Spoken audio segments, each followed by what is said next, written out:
Today marks 18 years since the 9/11 terror attacks in the United States. Memorial ceremonies are being held across the country and around the world for the thousands who were killed and injured.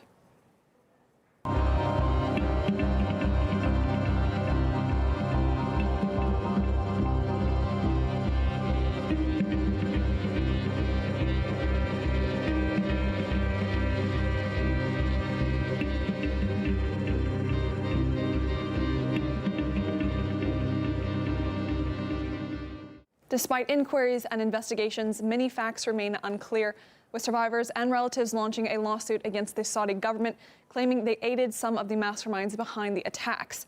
The filing also demands the U.S. government to disclose redacted names, with some survivors saying the Saudis' role has been downplayed at the highest levels.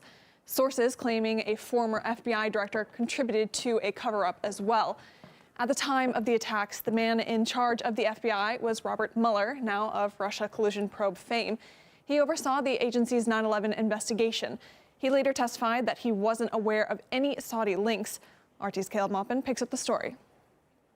The 9/11 attacks that shocked the world took place 18 years ago on Wednesday. The cost in terms of human life was massive. In response to 9/11, the FBI launched a massive investigation. And who headed up that investigation? Robert Mueller. And that's the same Robert Mueller who recently led the probe into allegations of Trump-Russia collusion. Now, the media portrayed Robert Mueller as a relentless crusader. He was standing up to Trump and digging for truth. But when it came to investigating foreign influence into 9/11, he looked a little bit soft. Riyadh was an obvious target for an investigation into the 9/11 attacks. The possible complicity of Saudi Arabia was brought up from the beginning. Osama bin Laden himself is Saudi, as are 15 of the 19 hijackers. Now, Saudi Arabia, of course, denies any wrongdoing. But now, a victim of 9/11 is speaking up and saying that Robert Mueller appeared to be covering for Saudi Arabia in his investigation. Saudi Arabia was from the very beginning involved through the whole process, and they didn't want this information to go out. As a matter of fact, even the Obama administration didn't want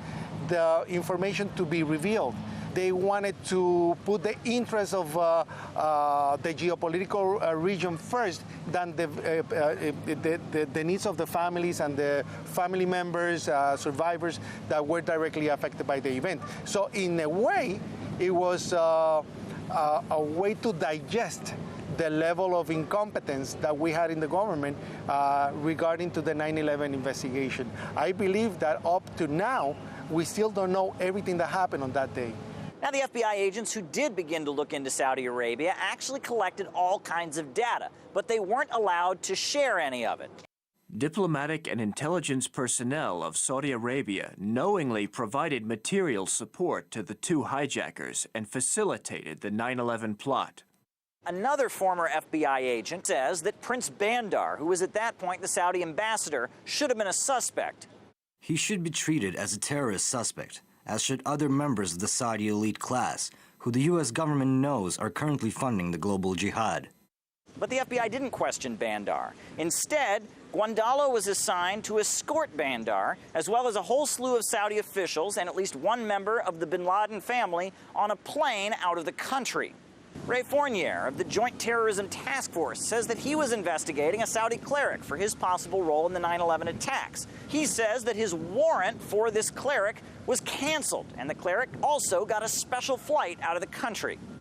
Anwar al-Awlaki was a very high-value target. Everybody wanted to wrap him up, get him in a chair, and see what he knew about the 9/11 plot. Then we got the word that they just wanted to rescind the warrant, and everybody's like, what the f*** do you want to do that for? The Justice Department was afraid to be embarrassed by the entire al-Awlaki episode.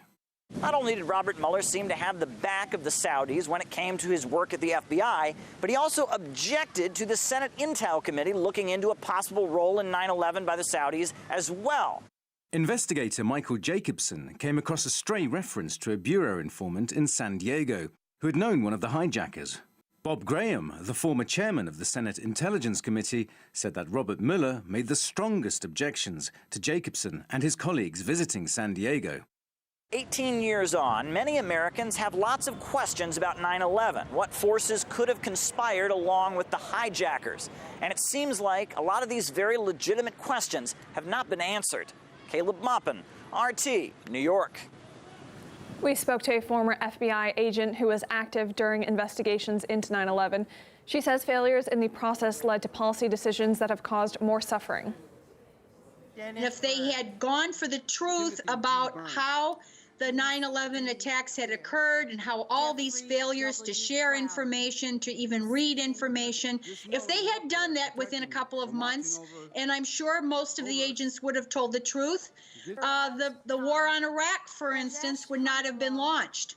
There probably would have been no Guantanamo, no torture, no rounding up of innocent people in New York City. Robert Mueller did play a role. He followed orders, and he did not allow, for instance, the Joint Intelligence Committee to look into the two hijackers who had come into California, who were actually staying with an FBI informant. He quashed that. He would not allow that FBI source to be interviewed. Robert Mueller, along with Condi Rice, along with the Bush administration, were saying that they had no advance warning that the 9/11 attacks would occur.